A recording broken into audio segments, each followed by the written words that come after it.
Hi, I'm Sophia Bean. I'm a senior at La Salle and I went to Rossmere Elementary School.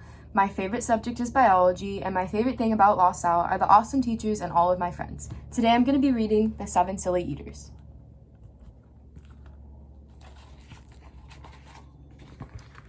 Not so long ago, they say, a mother lived just like today. Mrs. Peters was her name. Her little boy was named the same.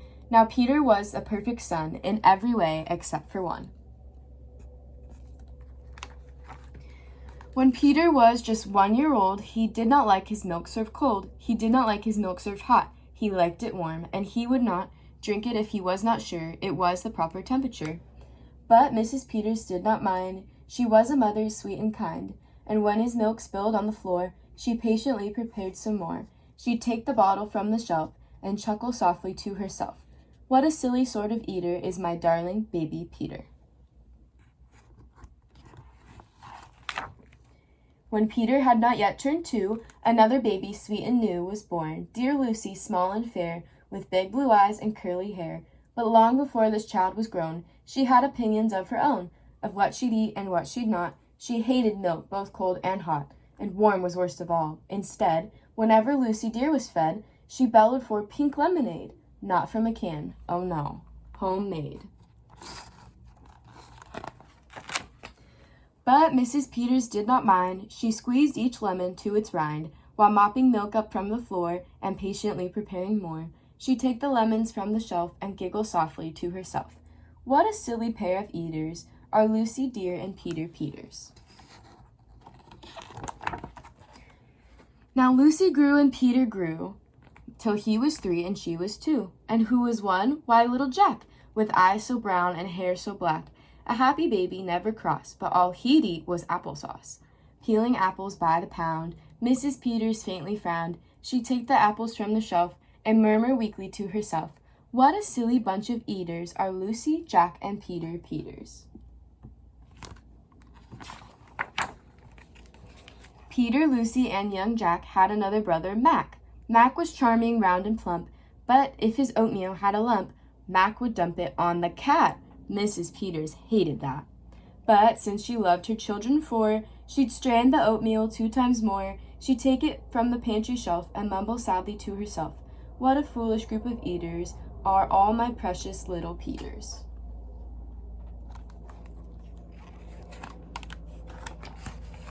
Before another year was through, who came along? Why, Mary Lou. She was a darling, sweet and bright, and had a healthy appetite. That is, as long as she was fed soft and squishy homemade bread.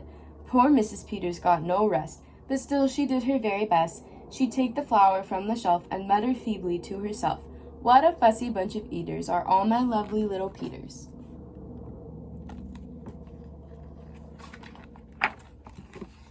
A year rolled by, the children grew. They really are a splendid crew, sighed Mrs. Peters, pinning pins and diapering her brand new twins.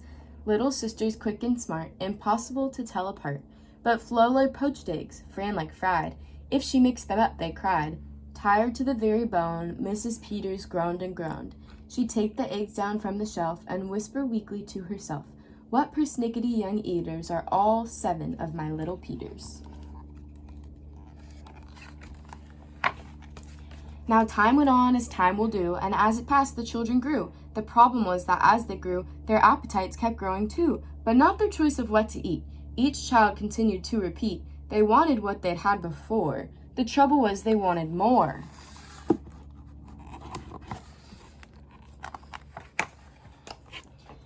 Creamy oatmeal pots of it, homemade bread and lots of it, peeling apples by the peck. Mrs. Peters was a wreck.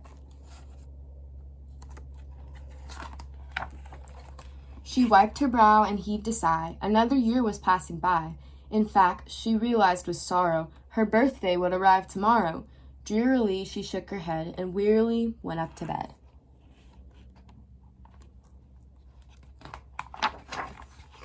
She thought the children had forgot her special day, but they had not. At crack of dawn they all began to carry out their secret plan. Mrs. Peters would be fed a birthday breakfast in her bed, a breakfast made of all the foods that kept them in such happy moods.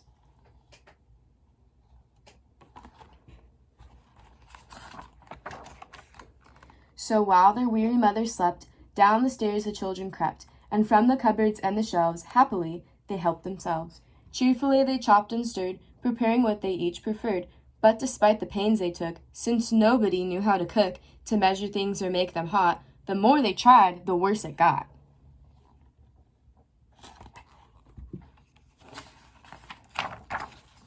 First, Mac's oatmeal turned out lumpy, which made poor Mac turn grim and grumpy. In fact, the lumps got him so cross, he dumped them in Jack's applesauce.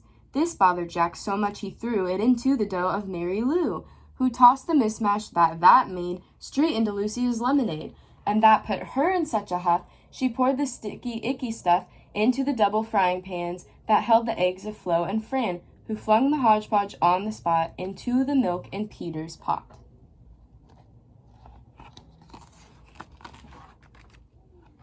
But when they saw what they had done, they wished they never had begun. They'd hardly slept a wink that night, and still things hadn't turned out right. And even though they tried their best, it hadn't worked. They were depressed.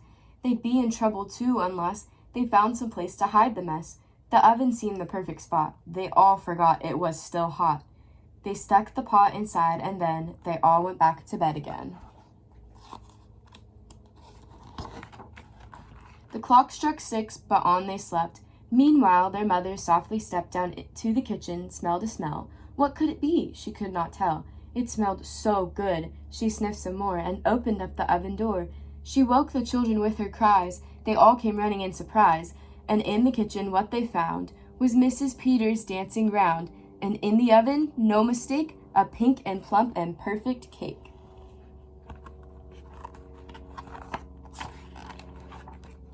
And as their mother danced with glee, she cried, "A birthday cake for me! A birthday cake still piping hot! To think I thought that you forgot! Now tell me, please, how did you make this pink and plump and perfect cake, so high and light and smooth as silk?" "It's smooth as silk from all my milk," said Peter. Lucy said, "It's pink from all my lemonade, I think." "And from my apples," added Jack. "My oatmeal made it soft," said Mac. "My bread dough too," said Mary Lou. Said Fran and Flo, "As for its size, it was our eggs that made it rise." Then everybody sniffed some more and danced around the kitchen floor.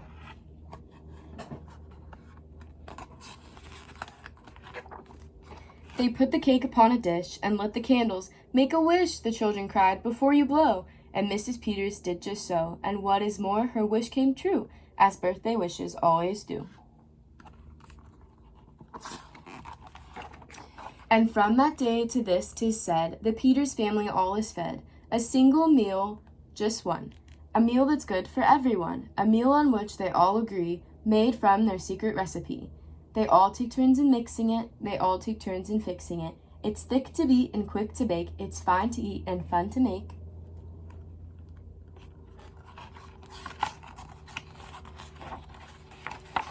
It's Mrs. Peters' birthday cake. Thank you guys for reading with me. That was The 7 Silly Eaters. I challenge you guys to love everybody always, go hug your moms and dads, and keep reading.